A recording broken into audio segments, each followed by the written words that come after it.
to wrangle an expert in, and I really hope that today is going to be more of a conversation as opposed to us talking to you. So just as general housekeeping, I'm Luke Martins. I'm a part of the YFPO committee, and if you can remember, this is also another conversation around how we can address your needs according to the survey. One of those important bits was, how do we have this conversation around the psychology of financial planning? And I've got a financial coaching specialist who's going to have a conversation with us a little bit later. You have got the capacity to ask questions, so we have enabled that.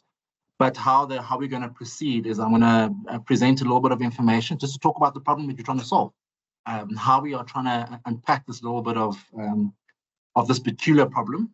And then afterwards, I want us to actually have a conversation. I'm going to be asking the expert questions. I'm going to open it up to you. I would like you as well, if you can please ask our expert questions, but I'll talk around when we are going to do that. I'm going to present a little presentation that you should be able to see now. But in essence, the journey we're embarking on is really a journey of enlightenment, just to understand how the psychology of financial planning works. We're going to focus more on actual practical insights. So what we're not going to focus on is, I'm not going to be talking through, we're not going to be talking through models, although we might be introducing some models that will help you along this journey. But the more important bit is actually, how do we have this conversation? What I've found in my own journey is that it's often difficult to see or to get insights as to how do other people apply this thing with their clients and their way of engaging.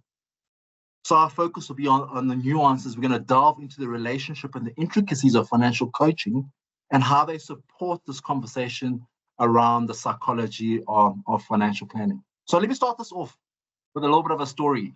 So some time ago, I got to spend a little bit of time in a retirement home. And although, it is nice to go and see what people are talking about in a retirement home, but it's always interesting to have a conversation with the elderly. What first started out as one of two people, I've got to chat to about 40 residents. And if you think about it, the people that I chatted to during that time range between the age of 75 and 85. Those are the people I think I expected will get relatively good financial planning. If you're in a retirement home, you are of a particular LSM, if you can call it. But I wanted to understand whether or not these people were happy with how their financial planning or their financial plans had gone. And really, it was quite insightful. They actually had such a great conversation with a lot of these people. And what they had highlighted in their regrets, what I call regrets around their financial planning, I took those regrets and I broke them up into two sections. The one part about it was general regrets about the numbers, right? I'll call that to the numbers, but it's in relation to financial planning. Stuff like people said things like, I should have started saving more, started earlier.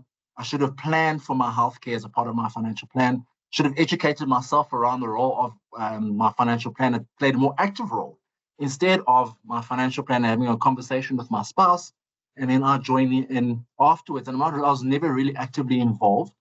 Some of the regrets were around liquidity. Some of the regrets, interestingly enough, were around wrong financial planning assumptions. So, for example, someone has said that, my financial planner woefully underestimated the effects of inflation, and I'm feeling it. And I was like, what do you mean by that? So he's like, okay, if you think about the things that I buy electricity, if you think about vegetables, vegetable inflation was double digits, electricity, fuel, all of these type of things. But initially in my financial plan, it was a 5% inflation built into that. All of those things that I've just mentioned, we're not going to cover today. We're going to circle back to those things. Hopefully, I'm going to wrangle my expert in again to say, how do we then apply the same conversation around the psychology of financial planning and coaching to the actual practical numbers? The other category of of issues that came up was in relation to the person, right? And or lifestyle related, as I call it. Somebody said that I've always been a provider for my kids, but I never anticipated providing for grandkids or the connection that I would form with grandkids. So this particular person was like, I'm going to do the best for my kids. After that, they're on their own. But their children didn't study well. Their work, as artists, and they found it really relatively difficult. A lot of this thing, the complaints this person had was around the country and the likes. But the focus of the problem was really is that I never anticipated the connection I would form with my grandkids, and I actually wanted to provide for them.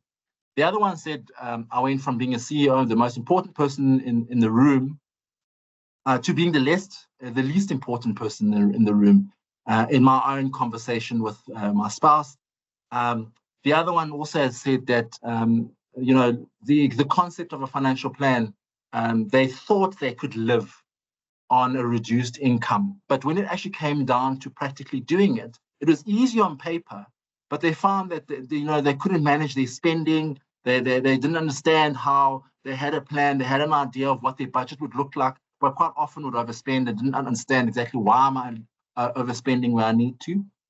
The other one said that my children, in essence, the relationship this person has with their children is not genuine. Their children, there's an inheritance, and what she felt is that her children are making time to see granny, but they actually really are there to ask for money. So, and they wouldn't ask for money directly. They would send one of the grandchildren to complain about a school trip and how they didn't have money for it, and then she would be in essence guilted into paying for this thing. But she just felt that there could be so much, there could be a better way or better relationship between her and her grandchildren. And she in fact felt it wasn't genuine enough with that regard. With that in mind, I'm going to introduce our expert today. And I'm going to ask her a question, and then we'll take it from there. So we have Sharon Moller, who's a financial coaching specialist. But in essence, a broad summary, you're a CFP professional. Sharon, you practiced as a financial planner for many years. You've got really more than 20 years of experience in this industry, but yet you transitioned then to becoming a financial coach and a financial coaching specialist. And you spent more than 10 years in that regard. You are a professional coach, and also more importantly, you're an Enneagram practitioner. And hopefully I'll get to double tap a little bit about what it means to be an Enneagram practitioner and how we actually use that in our engagement with clients. But maybe my first question to you, Sharon, is that how does financial coaching fit into this whole concept of the psychology of financial planning? Okay, so I think let's take a step back, Luke. I think it's important to understand maybe the definitions around psychology and the definition of coaching. So if you think about psychology, the definition around that, it's the study of human behavior and the mind. So it's a scientific study, right? It's based on data and research. It's theory. And the theory is built by over the ages, by many individuals. You've got Sigmund Freud, you've got Erik Erikson. We've got our own Daniel Kahneman in the behavioral finance section of that, or the theories around that. But that is it. It's data, it's theory. You can learn it, you can understand it. But coaching is really, it's a collaborative process. It's a way of engaging. So can you see the difference between the two? The one's data, scientifically based, and the other one's a way of being. It's the way that you interact with somebody. And in coaching, the process, the aim of coaching is really to help somebody firstly understand what it is that they want for themselves, what is the outcome that they're hoping for, and then help them through the questioning and the techniques and the processes that you might use and the frameworks that you might use for them to first create awareness around, what might be getting in their way of being able to achieve that outcome. Okay, and now, so the other thing is, coaching, if that's a way of engaging with somebody, a psychiatrist who's trained in maybe the same methodologies and techniques and theories it's a little bit different, right? So psychology is based also on trying to get a client to achieve something, but it's backward looking. So you might have trauma that you've engaged with in the past that you might not have processed correctly or fully, and it holds you back in life. All right. So a psychologist or a psychiatrist would then step in and have an engagement with you around that, using the same theories, models, and science that a coach might use. But a coach is forward looking. So we don't deal with trauma. We deal with what is it that you want for your positive future, and how do we help you overcome any barriers that you might be experiencing, either through beliefs or assumptions or, stories that you tell yourself, which is also based on the same theory and data that psychology is based on. So if you look at now financial coaching and the psychology of money, all we're doing is we're using money as a lens into the client. We're looking at your relationship to money, because you have a relationship with everything. And that relationship to money, basically, it gives you a reflection and an indication of not only how that client relates to everything in their lives. Okay, it's a good way of understanding it and unpacking it, but it also gives you an indication of how that person relates to themselves and what barriers and assumptions and stories they might be telling themselves that's holding them back or keeping them from being what they want to be or what they want to achieve in life. Okay, but the most important thing around the coaching is not about the coach or the financial coach understanding that stuff. It's around the coachee seeing that for themselves. So that is basically what you would be. Does that make sense? Like how it plays together? Yes. You can't have one without the other, but it's psychology is a data. It's not. Yeah. It's not a way of existing in the world. Okay. So we financial planners in this room. So maybe it'll set up my next little bit of a problem around what we're seeing with clients. So I think that just to frame the next part of this conversation, as I'm gonna just unpack a little bit more around what Sharon had said, I think that the important bit is that some of the principles you might be talking to can actually be applied across the board. But for today's bit, I'm using an example of a retired client because I've spoken about all these regrets that these clients have. There was some interesting work, so I'm going to share my screen again, but there was some interesting work that expanded, which I really loved, which was a navigating retirement course that I went on. But I think this also helps us to understand how clients end up where they've ended up, in essence, in their journey. So the first little bit is that most people spend the vast majority of their lives really in work. I think sometimes in work we find, because we spend so much time in work, we find meaning around work. It takes up so much of our lives. We reposition our relationships with family and friends in relation to actually, how work fits into this because of the amount of time we spend in that. Some people, in essence, find meaning in their work. In essence, you're told that you should be inspired or find your passion around this conversation of work. So people do. They marry their passions with their work. But there's a portion that is important to us as well, which would be family, friends, hobbies, and also the values and meanings which might sit on that front. Retirement is sometimes an event, right? But the big issue is that it's a singular event that happens, but sometimes we don't get help around transitioning to retirement. So if we take away this portion, we get what Expands calls in their world a fulfillment gap, which is a massive gap that although we've planned, we've got the event right, but we've got to live going forward for the rest of our lives. And how do we then find space to or transition properly into this retirement space? So in essence, what they suggest is that we find an outlet for our intrinsic skills. We spend a lot more time with family and friends now. They become such an important part. And then we also need to find an outlet in terms of our health and hobbies and skills and all that likes. But the value and the meaning has to sit across the board for our lives. So if you've never done any of this kind of work, I want to try and just put a framework together so we can actually have a conversation. So I spoke about talking through retirement and talking through the person. Here are 4 pillars. No one really owns this model, or Mutual Wealth owns this model, so you can use it. It's only the stuff you can use. But in our retirement conversation, there are a couple of things that are important. We need to unpack a little bit around what legacy means for clients and what the next stage in their lives might mean for clients. So legacy doesn't always necessarily mean that we have an estate plan. So legacy can be beyond the numbers. And so how do we find that meaning beyond the numbers and tax efficiency and all of that kind of stuff? Because legacy might mean a set of values, a set of beliefs that we want to try and entrench and pass on to the next generation. The conversation around goals, dreams, and aspirations also becomes important.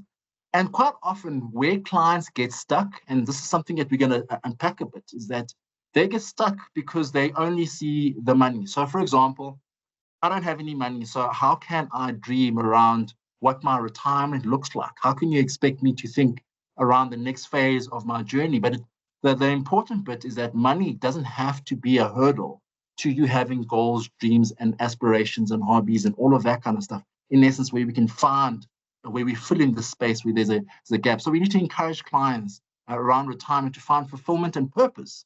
But that fulfillment on purpose is more of a coaching conversation. So how do we have that correctly? The other one being is relationship with money.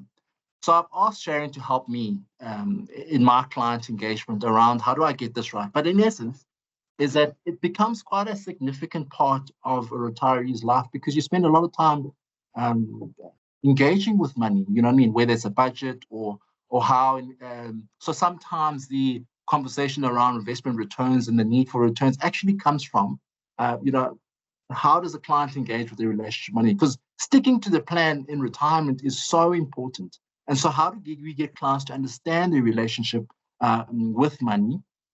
The last one being is that sort of lifestyle transition. So yes, I spoke around how it's crucial that retirement is not just an event, but what is the next step? How do I find what's unique? How I envision the long term and navigate this concept that retirement is going to be for the next 30 or 40 years. So how do I find meaning now that work is not there? How do I recognize the feelings that I have? How do I reshape my identity? It becomes so important. I do recognize, though, that in all of this, there are existing tools out there in the market. And I'll just give you an example. These are insights. These are things that some of you guys are using. So, for example, if you are talking around goals, dreams, and aspiration, you might be a lifestyle financial planner or psychology of money to get a better understanding of the client, or you might be using the Gallup Strengths Finder. Around legacy, there might be a tool that you might be using, might be a wealth charter or any other kind of model that might fit in the space, or navigating retirement with that, anything like that. To understand the relationship with money, you might be an Enneagram practitioner, or you might be using insights, or any other kind of personality traits. Oceans is another popular one that's come up where, it's a model around personality traits and how those clients show up. So somebody who might be conscientious might have a specific relationship with money. Then obviously there might be the whole concept of behavioral finance, so how do clients deal with loss aversion and all of this kind of stuff that's related to that, and or money personalities. Lifestyle transition, you might be a certified financial transitionist, or you might have done the sort of navigating retirement course. But what I'm presenting to you is this sort of insights that other financial planners are using. And I'm going to ask you just to share your insights a little bit later as financial planners. But I want to go back to Sharon. And so, Sharon, I've recognized that actually people are using these financial planning tools to get insights into the psychology of financial planning, to get a better understanding of how do clients deal with transitions. You might have a way to help clients articulate their goals and their dreams and their aspirations. So I've recognized even the people that in this room might be already using something. But maybe to you, what do these tools and processes open up in the conversation with our clients? So, I mean, any tool that you use in coaching should create awareness, right? That's what it's there for.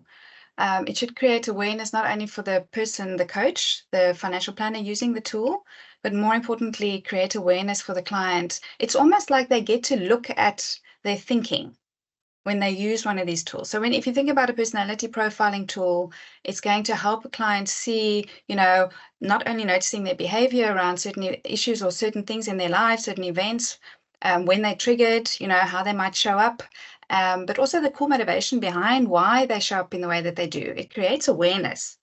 And then hopefully you're using the tool in the right way so that you can build a pathway of growth and personal development for that person. And that's just one tool. Okay. So that's what tools are supposed to do in coaching. And they're based on data, on science, on the psychology. Okay. So let's just say, for example, I might be using whatever process. So maybe the question would be, it might illuminate for me that actually, this client is tight-fisted with money, and in their being tight-fisted, there are other things that might come up as a result of that. So then, what do I do with that little bit of insight? Well, that's the thing, right? So you can notice that through an assessment or through a tool that you're using or process that you take the client down that you've got, but you can't coach it if the client doesn't notice it. So the question is, how do you, through the insights, through the questioning, through your skill as a coach, because that's what we're developing when we're developing coaches. We're developing a skill of engagement. How do you, through your listening and your questioning, help the client see that they're tight-fisted? Because when the client says to you, you know what my problem is, it's I'm tight-fisted and this is how it's manifesting and everything else around my relationship with money. When they say that to you as a coach, that's the only time and the first time you can actually help them change in any way or develop any pathway for change. Because then the questioning starts around, okay, so if you're noticing this, how would you want to be? How would you want to be around money? Oh, okay, I want to be doing this and I want to be spending on this and that, but I feel I'm stuck. And then it's, okay, so what's keeping you there? What has you being this way? What is the motivation? What's the fear? What's the driver behind you showing up in that way? So, but if the tool gives you insight and it doesn't help the client get any insight, then you're lost. You can't tell the client that this is your problem, because then we know from science, again, the neuroscience behind it is that when you tell somebody that they have a problem, they're going to shut down on you. They're going to start defending. They're going to start saying, no, but that's not the truth. This is what's going on for me. And as they're doing that, they're basically convincing themselves that they don't have an issue anymore. And then you can't coach them. You're lost, okay? That client it's going to take a while for you to get back to where you were. So really, I don't know if I'm clear on that, Luke, but it's about the client saying, oh, this is my problem. Okay, well, how do you want to fix that if that's your problem? How do you want to go about getting this to work? Okay. So I used to work at Forbes Yes. a decade ago, actually. And I remember there was one of my colleagues, a guy I really, really loved having just, informal conversations. So I bumped into him in the passages. And I remember one thing that he used to have, because he was involved in HR. Actually, I didn't know what he did, but anyway, he was involved in HR somehow. And I remember he always used to say to me, Luke, you're a 5, and then he'd be like, Luke, you're doing this because you're a 5, whatever number he would say. First of all, I didn't have no idea what these numbers are, but he was just calling out numbers. So I remember saying to him, hey, you're a 17. I just thought this is a joke. Okay, we're going to run with it. I'm going to call you a number. But you're an Enneagram practitioner in a way. So maybe help me with Enneagram, right? Because I think that's where the numbers. So later on in life, I learned that that's where the numbers come from. So somebody might be, for example, using Enneagram as an example. You might have taken your clients through an Enneagram experience, and they've got a personality trait that comes out of it. So what are some of the things that some of these tools, because I think there's always something new. There's always some or other specialists from Australia or England who's got a new concept, and we might want to learn because it opens up things around their clients. So maybe my question to you, although it might be, seem in a negative light. So what are the things that these tools close down for us in our conversation with our clients? Yeah, so I mean, and that's the thing. So all these tools are very powerful, and it's the way you use them. And that's what my fear is as a coach, looking at the tools and saying, that's interesting, and how are you going to use this tool? Now, I mean, the Enneagram is one tool, right? And when you talk about the numbers there, typically what happens is when you're using a tool that doesn't do what it should do, what it's built to do, then we get stuck in the outcome that it designs for that person that we're assessing. So I understand what your friend might have meant by saying that you're a 5, okay? And it gives me a little bit of insight into what he was seeing about you. But how powerful is that? I mean, what use is that to me, knowing how he sees you? What do I do with that information? So the information that you're getting out of an assessment is not about what it tells you. You might be questioned, you answer the 775 questions and you come out as a 5, but it's not about what that is for you. It's about how do you want to be. And now we know that this is how you see the world around you. That's all it's telling me. This is how you see the world. This is how you engage with the world around you.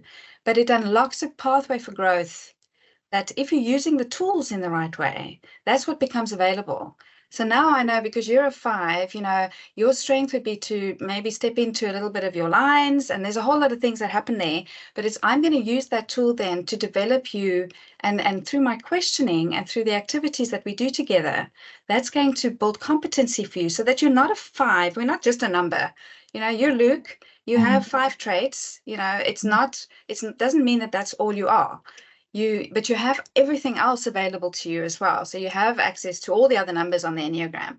But when you're talking about, that's just one tool. So when you're talking about these assessments, let's go back to what might be more relevant to financial planning.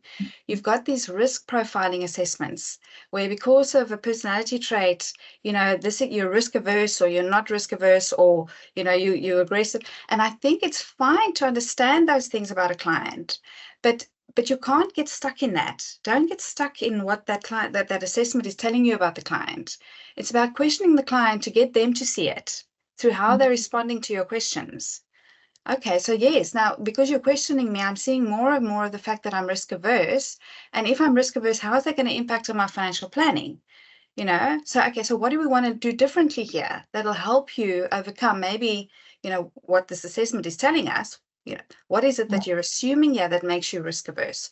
What is your motivation to be risk averse? What has happened in the past, around your money that might keep you there? And maybe it's something that you're assuming and not based on fact.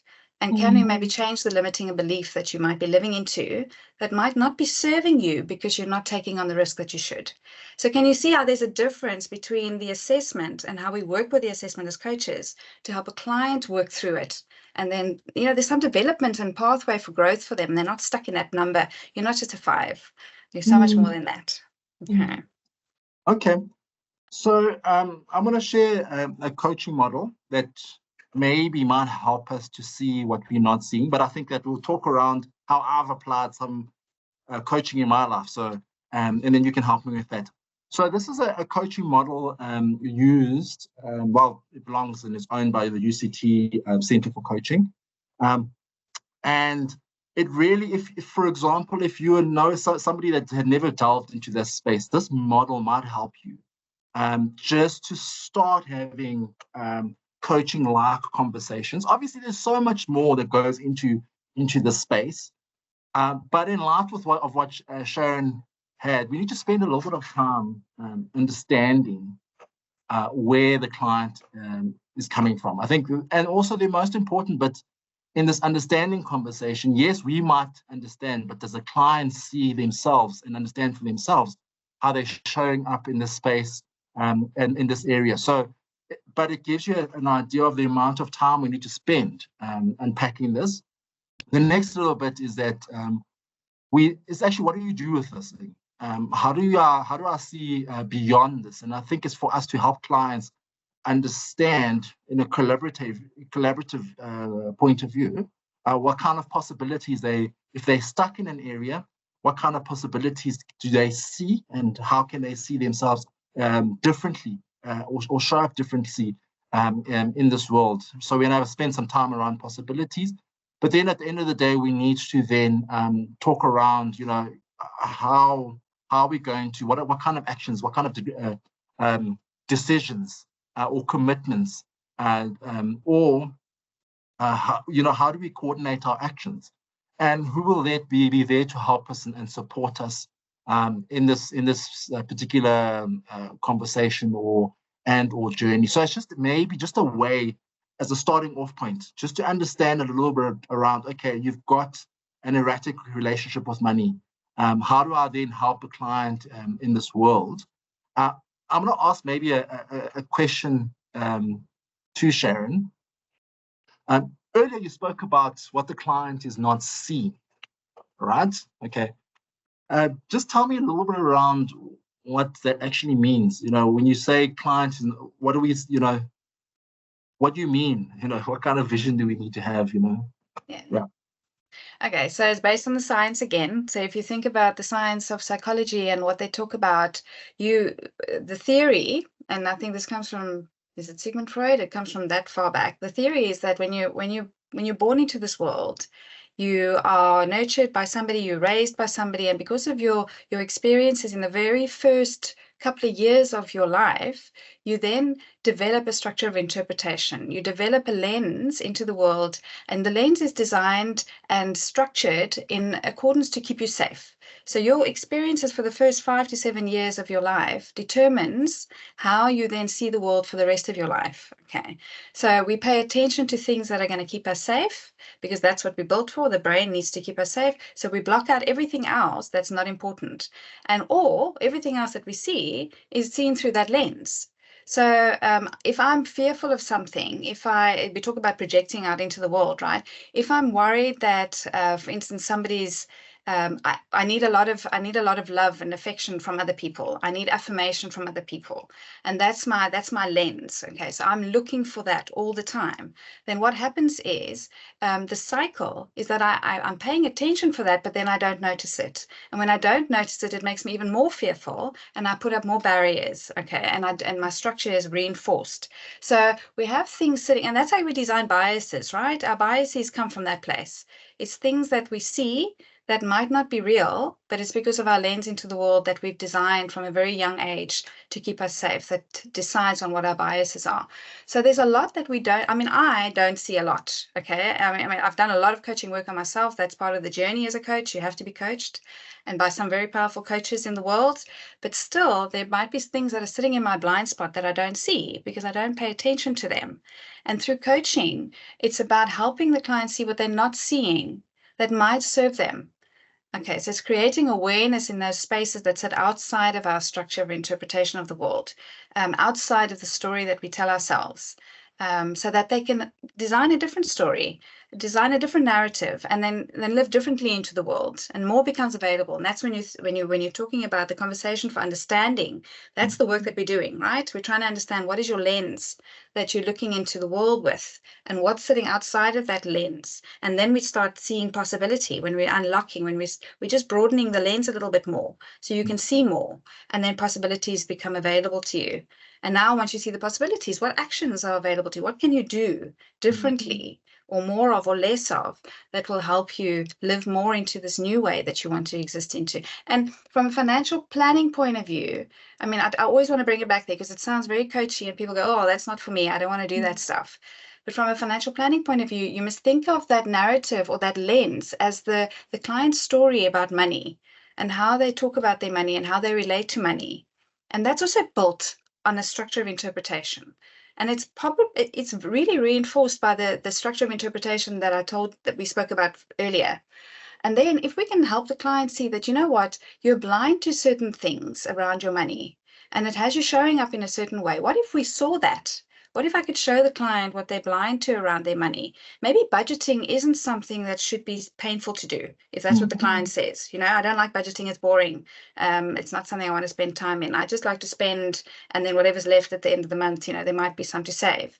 Maybe what they need to see differently is that budgeting can be freeing instead of restricting, instead of boring. And if we could see that, if we could show the client that and just open their lens a little bit, change that narrative slightly around budgeting, then something else becomes possible.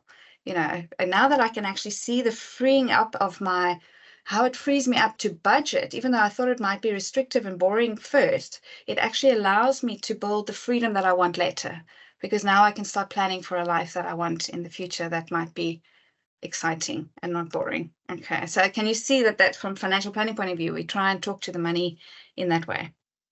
Okay, I need your help. Okay. I need your help.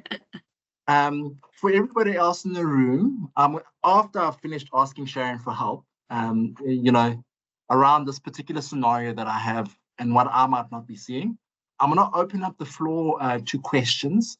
So you can switch on your mic and your camera, and we're going to have a conversation with Sharon specifically around this area. So this is what I need your help with. So I'm also embarking on a coaching journey, and I'm financial planning coaching in a way. That's my title at work. And so as a part of my coaching accreditation, I've been providing financial planning to people as well, right? So I had this client. So this guy is 68. He earns very good money, but hasn't got anything. So that's actually how we ended up at this table, is that nobody would work with him. 68, he hasn't got much saved, but he earns a good living. And so we did a lot of work. Really, basics of financial planning is understand how, really some basics that he didn't know. How long do you have to work? What kind of plan? What are your skills? All of that kind of stuff. We went into that journey and we mapped it into his plan. That at least over the next sort of 10 years, which is what we've got, he can build up something that he can at least retire to. So we saw that whole thing through. The next little bit is we went into a sort of a budgeting exercise, all right? So what I was noticing, right, really upfront, from when he mentioned how much he earns and he's got nothing, is that he's got no idea around how his spending habits are, right? But I couldn't define it at that stage. But we spoke about it, and it really came from the client, actually, that he spends erratically. He doesn't know where his money goes. There was a whole story around, he's got no idea what that is. So we did a practical exercise. So he gave me an example of how much he thinks he spends. So I said to him, okay, for our next session, let's just go and print your bank statement, and let's have a conversation around that. So he printed his bank statement. We went through item.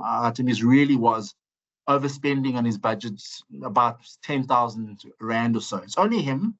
He's not married. He's divorced. But after I put that lens and we had that conversation around, okay, this is where you thought you were. This is actually how you are spending. There was another conversation in that this is at the end of last year. So I saw him in August, October, November.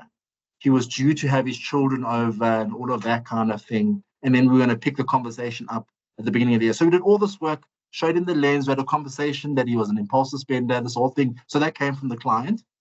So what I want to understand is that after we had that engagement with that client, come this year, man, I couldn't track this down. I couldn't get him to see me for a meeting. And so I don't know, after all the progress we had made, or some coaching work that we had done, I'm anyway stuck, as to even in our conversation, I didn't feel he was uncomfortable with it, because he was like, actually, golf is the problem. He was pointing out all these things in his budget that he wants to cut out, and we had this whole plan set in place. But come the end of December, I actually bumped into him at Pick and Pay. It was very awkward. He was like, "Oh, I'm going to call you." Does that kind of dance? You know that dance? "Oh, Luke, now I see that I'll call you." So help me, Sharon. I think for me, it's maybe what is the client not seeing, and maybe what am I not seeing? It's engagement with this client. Okay. So, Luke, can we use a coaching approach here? Because, Yes. it would Yes, probably be the please. best way. All right. So, what do you think is going on for the client? What's your instinct telling you? My initial instinct is that he fell back. So in a sense that the December period really exposed something that he had no control over. And I almost feel like, and now this is just a guess really, that he's ashamed and that's when I got with the dance, our Pick and Pay dance, is actually that I've sensed a little bit of shame, and that he doesn't want to come back and look into that shame. So that was my initial thoughts. Yeah. So, that's very triggering, right? So shame is a massive emotion. So I'm wondering, if you had to think about the work that you were doing with him before, getting him to see what you see around his spending and things. What do you think? Was there any conversation around the motivation for the spending? What was driving him to spend so erratically? So for him, I think his motivation was he wants to enjoy his life. You know what I mean? He felt that, he came from a relatively poor background. Golf was a massive outlet for him. And so he was the one that identified that's where he actually spends a lot of, and he can't tell because he's forever buying new clubs and all of this kind of stuff. So I think, but the underlying motivation was a sense of, I think he felt a sense of freedom that he can spend in this time with golf and his friends and at the pub and all of that kind of stuff. Yeah. So, I mean, him not spending then would mean that he would feel that he was not free. So the opposite of that. Yeah. So can you see then, what do you think would have happened when he noticed that the pattern wasn't serving him, but he couldn't figure out a way to not spend because of what it was giving him? So what do you think was going on when he noticed that? Because that was probably what you were trying to bring awareness to, right? That your spending is not serving you. And when you notice that, it's what is spending giving me? It's this freedom. So if that is the case, and we'll never know until the client is sitting in front of us, but what do you think? If you had to think back now, what would you maybe have done differently to help the client take the step that he needed to take? I don't think I spent enough time in conversation with him around what he was noticing. And so in this pattern around how he was spending, I never actually delved a little bit deeper as to how that made him feel. You know what I mean? How was he, and how did seeing this make him feel? Because I think that's where we would have gone. We would have gotten a little bit deeper into understanding his, I guess, structure of interpretation. So in that, I don't think we spent enough time in that, and I also didn't give him enough time to process because we went into the end of year actions and what we need to do for next time. So then he spent more, and there was more guilt and more shame, and because you've created this awareness now, so now he doesn't know what to do with it, really. This is what I'm hearing. Okay, so I mean, what do you think you can do now that would be useful for you and the client if you could have that opportunity? I do think I need to reach out to him. I do think that I need to position that this is a safe space, and what that means, and what my role is as his financial planning coach. So I think that's all I can really do, because I think that if he doesn't come back, this work was for him. Because if I think about it at the end of the day, but I think it's more important to talk around what the space means for him as a client. So it's almost like a recontracting conversation. Yes. Yes. What does it look like? What do we do together? Okay. And is that possible? Yes. Is it possible for you to reach out and have that? I think I am. I'll invite him to golf. Okay, you see? That might be a starting point. Yeah, I'll invite him to golf. So one thing that we need to be aware of, I mean, and this is what we do in the coaching course that we run, right? So we teach you how to engage with people in this way. It's not something that you just have. Like innately, we need to learn these things. There's a skill behind it. And that action part that you talk about in the conversation for understanding, first, I mean, the 70% understanding is the most important thing. You can't move on from there until you can see that there's more possibility now. Okay. And then you can start having a conversation for possibility. But even the action part, the action that might seem possible for us as coaches, for the client, might be much too big a step for the actual client that you're dealing with. So you have to help them design the first action. What's possible for them? What's the step that's possible for them to take? And we mustn't design the action, because then people also get stuck, right? It's like, it's too big. That step is too big. I need to take a smaller step towards where I'm going. Okay, so what would that step look like for you? So maybe that's a conversation I'm offering, when you're having that, to try and figure out together what is possible for him to take in a step towards moving towards that space of not overspending all the time. Yeah. Absolutely. Thank you for that, Sharon. I'm going to invite everybody else into this room as well. Please feel free to switch on your camera and ask Sharon questions. I'm going to hand over to whoever's brave, and you can ask away, please. Goodness, I thought we were in our next meeting, and I'm going, what am I doing? Am I in the wrong meeting? Wait, you're muted. You're muted. You've still got 15 minutes, Sharon. Yes, okay, so you're holding me accountable. Okay. All right. Do you want to ask a question?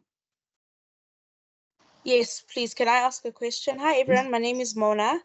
Very insightful session so far. Thank you so much. I don't know if this would fit in with the session, but I'm still going to ask.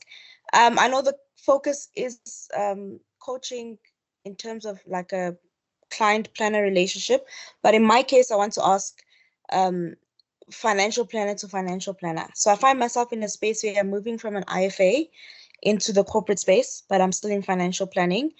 And right now, they're trying to shift the focus of planners from being selling products to becoming client-centric.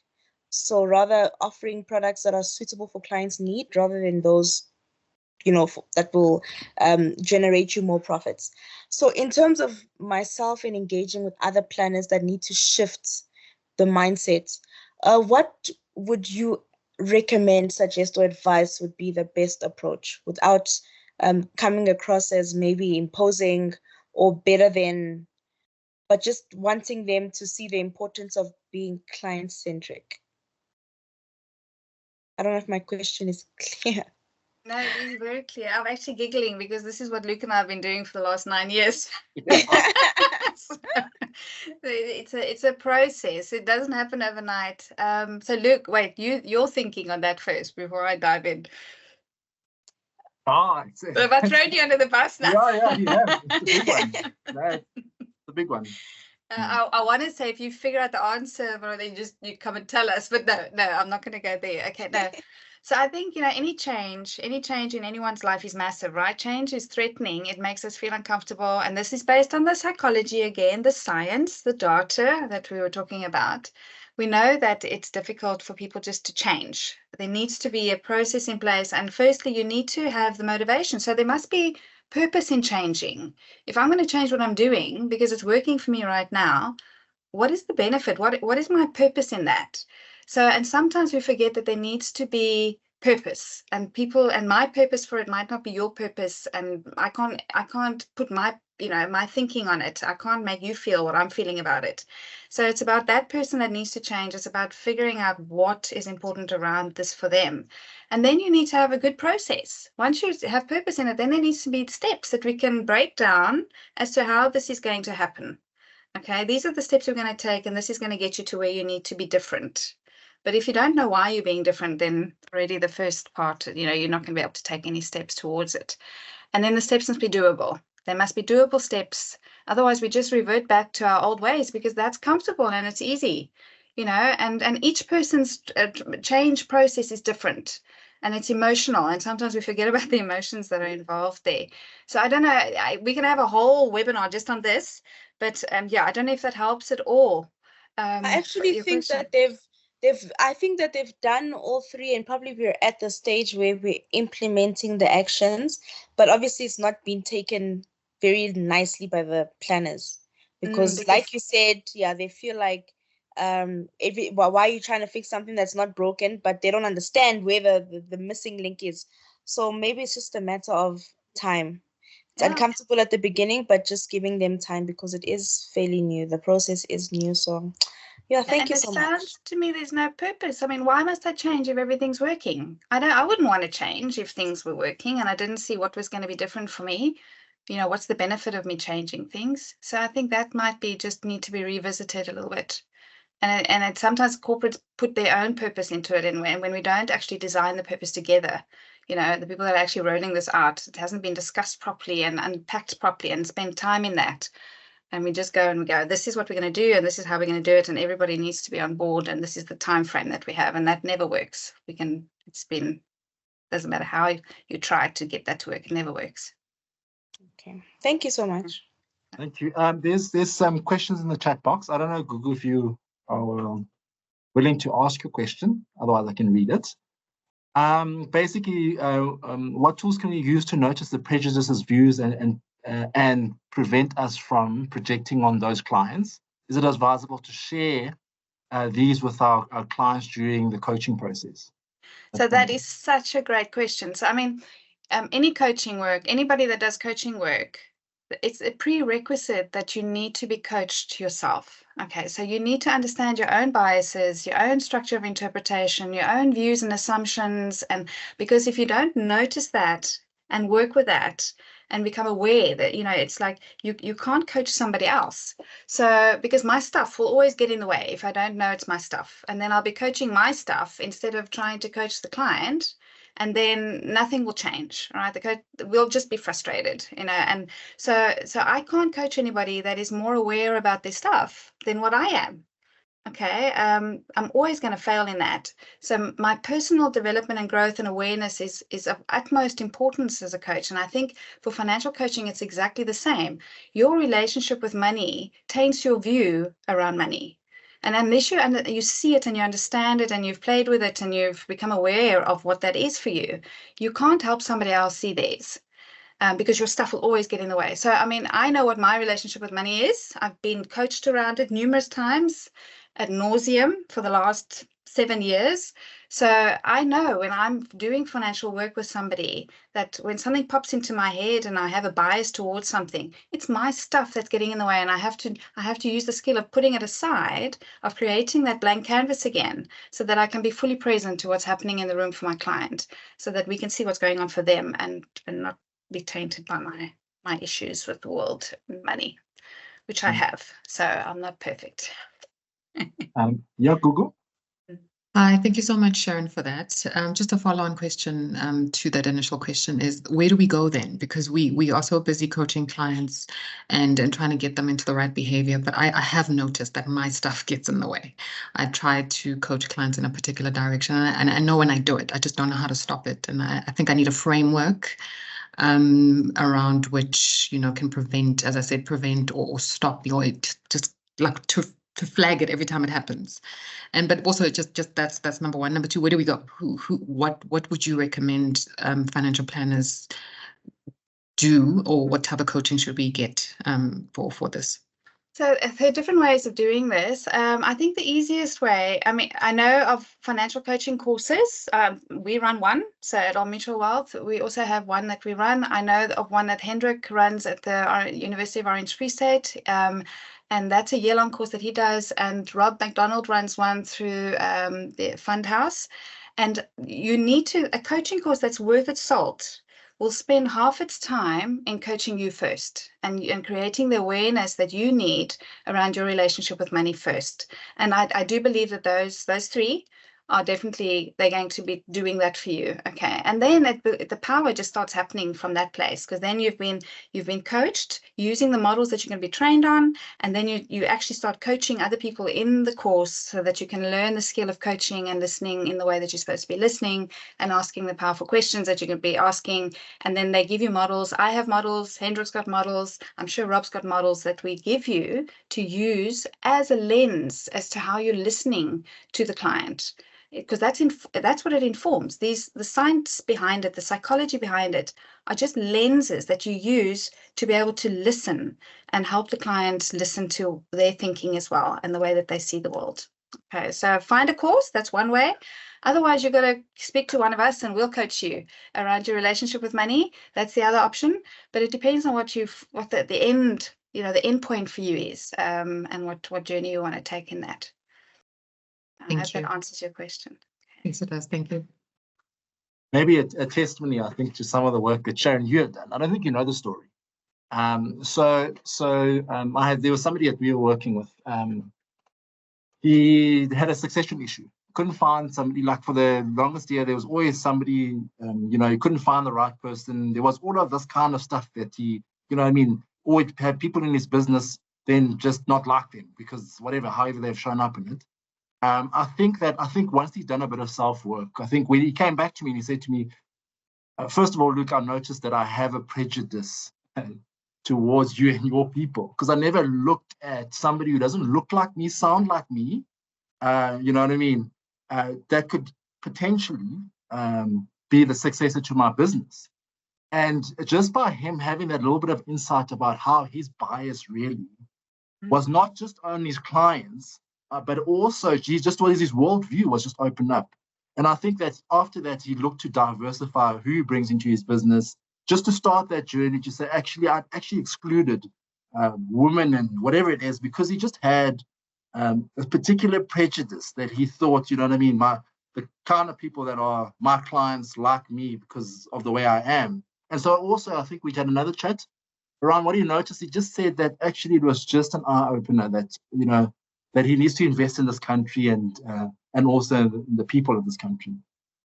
I will open up for one last question before we wrap up. Is anybody else that would like to ask Sharon a question? Okay, so if not, where to from here?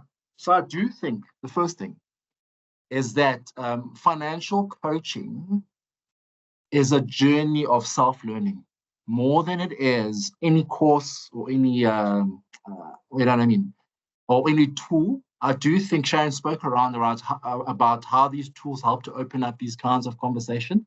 But I would say financial coaching is almost a way of being. And just to reshape your structure of interpretation, how you view the world, your engagement with clients, you actually need coaching work. So Sharon does that. I think we'll find a way of circulating in details. You can reach out directly to Sharon. But we've had a conversation today about the person that hopefully maybe towards the end of the year, or I want to evolve this conversation. So we want to try and circle back to this around the money actually. How does this actually translate to a financial plan, to a budget, to money, to other relationships, to all of this kind of stuff? You know what I mean? What does the plan look like? And I'm actually going to ask Sharon just to apply some coaching principles to things that are as basics as investment returns and all of the kind of stuff that you spoke about, and risk profiles, and how, you know what I mean, how does this apply to a risk profile? How does this apply to an F&A? How does this apply to a conversation around generational planning and all of that kind of stuff? Really practically, I even want to get down to the extent of, if we put a financial plan in front of a client, you know, what are some of the things that can come up that are part of this conversation? So the important bit, even in the normal 6 steps of financial planning, you guys as financial planners would know that it's not a linear approach. You don't get to know the client, then do a plan for them. Some of that stuff comes up. You might be at implementation stage, and somebody might say, actually, you know, this is an important part, but you might go back to data gathering or any of this kind of stuff. Those are the kinds of problems I'm going to put to Sharon to say, okay, I now want to try and we are now at the signing stage of everything done. These things come up. How do we deal with that? You know, I've been quite horrible, I think, in the past, and I just said, we'll come back to that. And you know what I mean? Quite often we don't go back to that. So I want to get Sharon to help me with that conversation. So that's where we are. So we will look at evolving this conversation. The models that I've shared in our presentation, I'm not precious about anything. I'm going to give it out to you. You can use it.